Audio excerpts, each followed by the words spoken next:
There is a silence that existed before your name was given.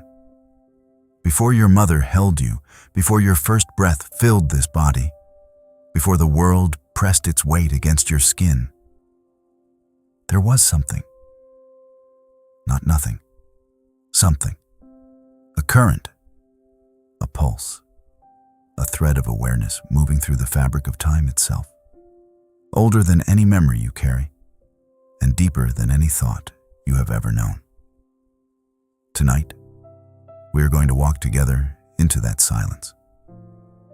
We are going to ask the question that has haunted every civilization, every philosopher, every quiet soul who ever stared up at the stars and whispered, "Where did I come from before I came here?"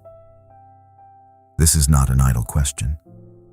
This is the question beneath every fear you have ever carried, beneath every longing you cannot explain, and beneath every strange feeling of recognition when you visit a place for the first time, and somehow, impossibly, it feels like home. The Buddha spent his entire life exploring this mystery, not with speculation, not with belief, but with a kind of seeing so clear, so steady, that it pierced through the veil of birth and death like sunlight through morning fog. What he found there will change the way you understand yourself, not as a body with an expiration date, not as a name on a document, but as something far more ancient, far more fluid, and far more free than you have ever imagined. To continue healing your body and soul through these ancient teachings, I invite you to join our path by subscribing to this sanctuary. This is a place where we slow down, where we breathe, dust where the noise of the modern world fades and something timeless is allowed to speak. Let us begin. The first insight is this. The question itself is older than language. Every culture that has ever existed on this earth has asked it. Where were we before we were born? The Aboriginals of Australia spoke of the dream time, a realm where ancestral spirits dwell in sacred places, waiting to enter life through the land itself. In Hinduism, the Atman, the eternal soul, passes from body to body, like a person changing worn-out clothes. Christianity speaks of the soul being created at the moment of conception, a divine spark placed into matter by the hand of God. Each tradition answered according to its deepest understanding of reality, and each answer, in its own way, tried to soothe the same ache. The ache of not knowing where we truly belong. The Buddha heard this question many times. Monks, kings, wanderers, and grieving mothers came to him and asked, "Where did I come from? What was I before this life?" And what he did, more often than not, was something that confused and even frustrated his listeners. He remained silent, not because he did not know, but because the question, as it was being asked, carried a hidden assumption that would lead the mind astray. The assumption that there is a fixed, solid self that existed somewhere before and then traveled here. Like a passenger boarding a ship, the Buddha saw something different. And that difference is the second insight. There is no traveler. There is only the traveling. This is perhaps the most radical teaching in all of Buddhism. It is called anatta, or no self. And before you recoil from it, before the mind says, "That cannot be right, I clearly exist," take a breath. Feel your chest rise and fall. Feel the warmth of your own skin. You are experiencing something right now. That is not in question. What the Buddha questioned was the story we build around the experience. The story that says there is a permanent, unchanging me at the center of it all, directing everything, owning everything, surviving everything. He asked his students to search for this self. Look in the body, he said. Is your body the same as it was 10 years ago? 5 years ago? Yesterday? Every cell is being replaced. The body you had as a child no longer exists. And yet something continued. "Look in your feelings," he said. "Are they constant? Do they stay? Or do they rise and fall like waves on the surface of the ocean, never the same from one moment to the next? Look in your thoughts. Look in your perceptions. Look in your awareness itself. Everywhere you search, you find movement, change, flow, but no fixed point. No solid passenger sitting in the center of the mind, holding the reins. What you find instead is a process, a river of experience, constantly moving, constantly reshaping itself, with no beginning you can point to and no end you can see. And this is not a reason for despair. This is the third insight. This river did not begin with your birth. The Buddha, on the night of his awakening beneath the Bodhi tree, described something extraordinary. As his mind became perfectly still, perfectly clear, he saw not just this life, but life after life after life, stretching back through unimaginable time.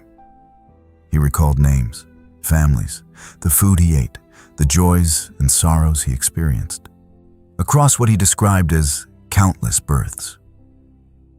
He said, "Through many births I wandered, seeking but not finding the builder of this house." He was not speaking of a literal house. He was speaking of this structure of selfhood, this feeling of being a separate someone, trapped in a body, caught in a world. And the builder he sought was not a god. It was craving itself, ignorance itself. The blind, habitual grasping that pulls consciousness into form, again and again, like gravity pulling water downhill. This is the Buddhist understanding of what existed before your birth.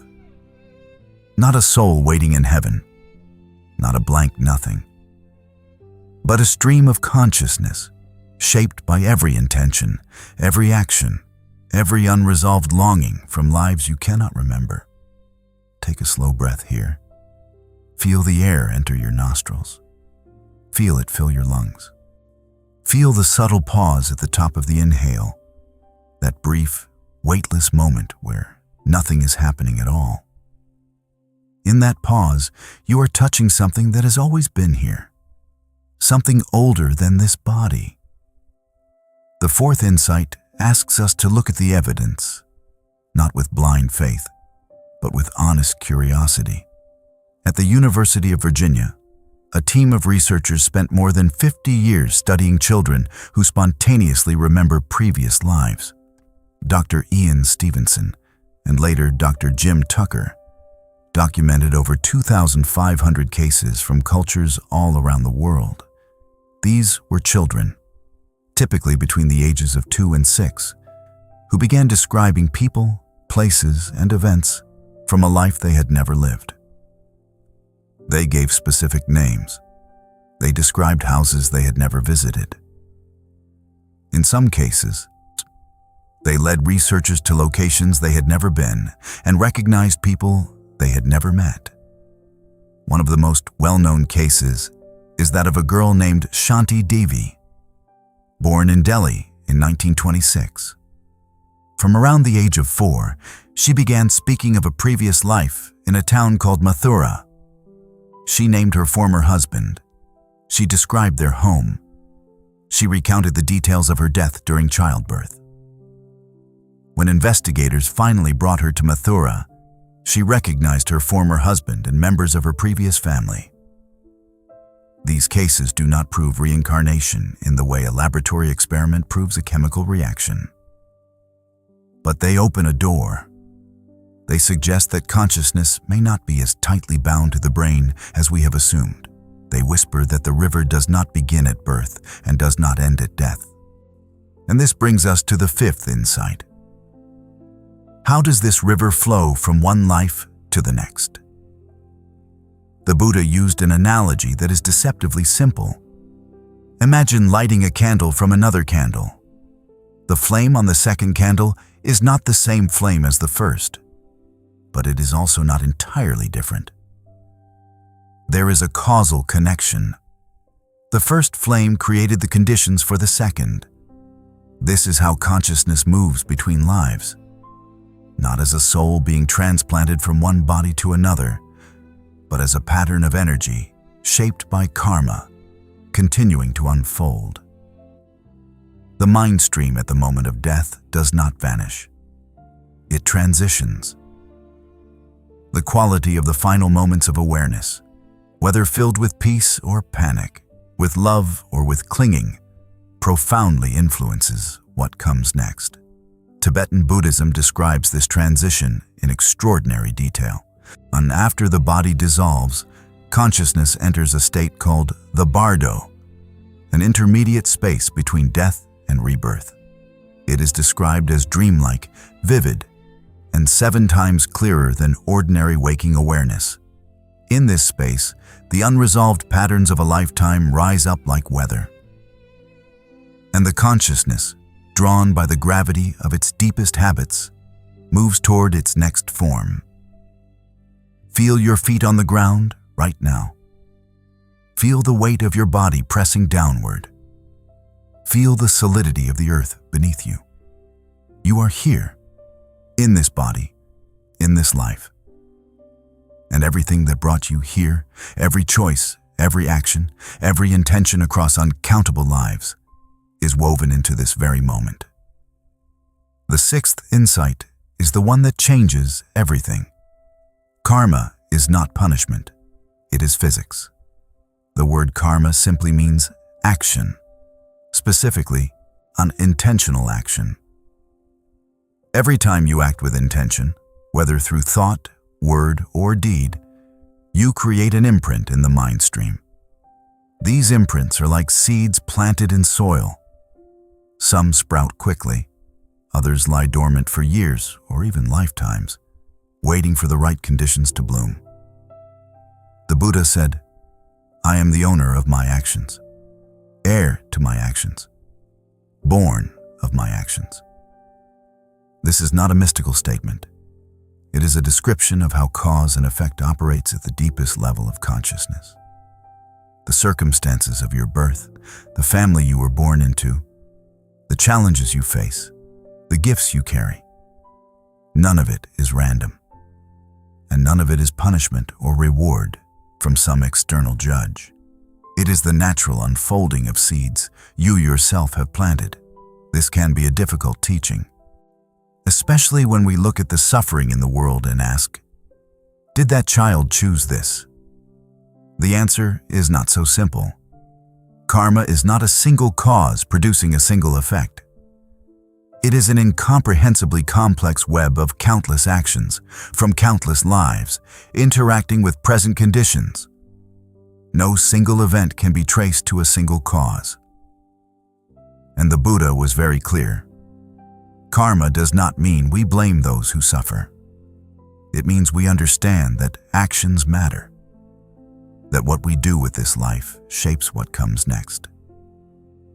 The 7th insight invites you to consider the rarity of where you are right now.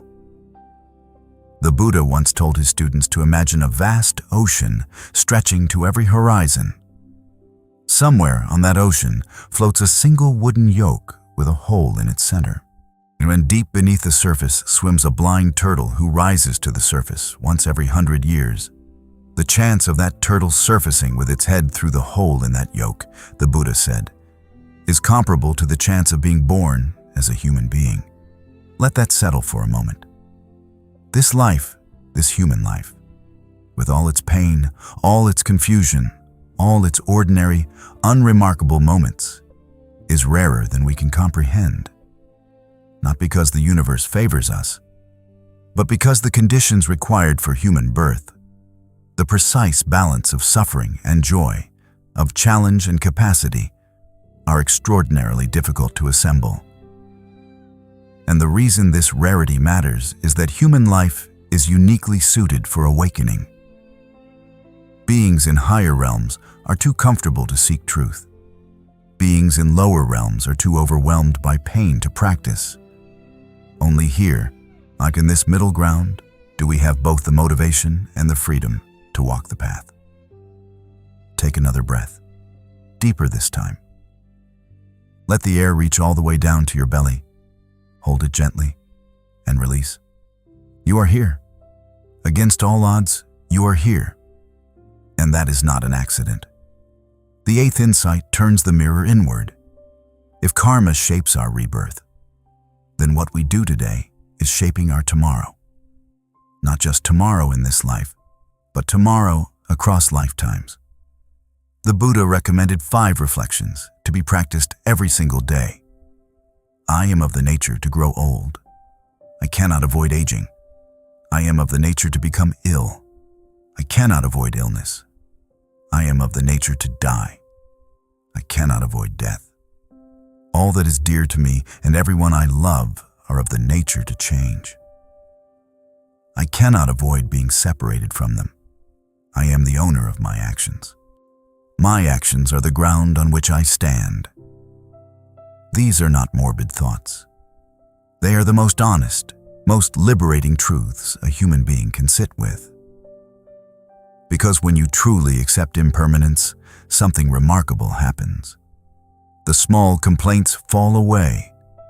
The petty grievances lose their grip. What remains is clarity. What remains is the urgent, quiet question, how shall I use this precious life? Every act of kindness, no matter how small, plants a seed of well-being that will outlast this body.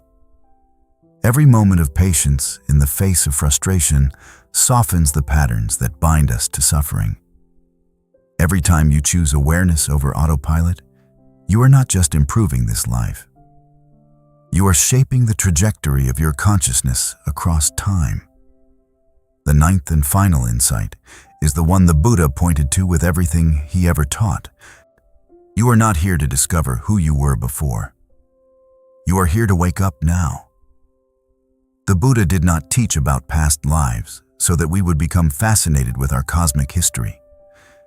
He taught about past lives so that we would understand the stakes of the present moment, so that we would see that this life, this breath, this choice is not isolated.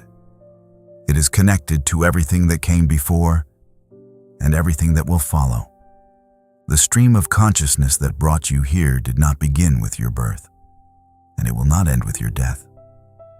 But the one place where you have any power, any real agency, any capacity to transform the pattern is right here. Right now, in this body, in this moment, not yesterday, not in some imagined future life. Now. The Buddha's final words, according to tradition, were these: all conditioned things are subject to decay. Strive on with diligence. He did not say, figure out who you were. He did not say, worry about where you are going. He said, strive on, here, now, with everything you have. So tonight, as you close your eyes, as the noise of the day finally softens and the silence returns, ask yourself not who you were before you were born. Ask yourself, who am I becoming right now with this one wild and precious awareness? The answer is not in the past. It is not in any story. It is in the quality of attention you bring to this moment, this breath, this heartbeat. And that, dear traveler, is not something you need to search for. It is something you already are. Rest in that knowing and let it carry you forward.